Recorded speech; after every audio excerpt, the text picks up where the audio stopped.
પણ શરદી થઈ ગઈ છે ને એટલે પપ્પાએ ના પાડી શકે ગોલો ખાવા નથી જવાનું. તો પણ શરદી થઈ ગઈ છે એટલે પપ્પા ના પાડે છે.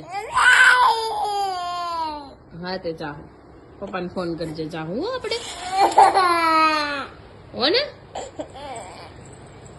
કેદી ચાહુ ઉઠીને જવું છે. હા તો કઈ નઈ ઉઠીને ચાહુ. ઉઠીને કોણ લઈ જાહે? મમ્મી ગઈ છે. હા મમ્મીને હું મમ્મીને કોણ લઈ જાય પણ મમ્મી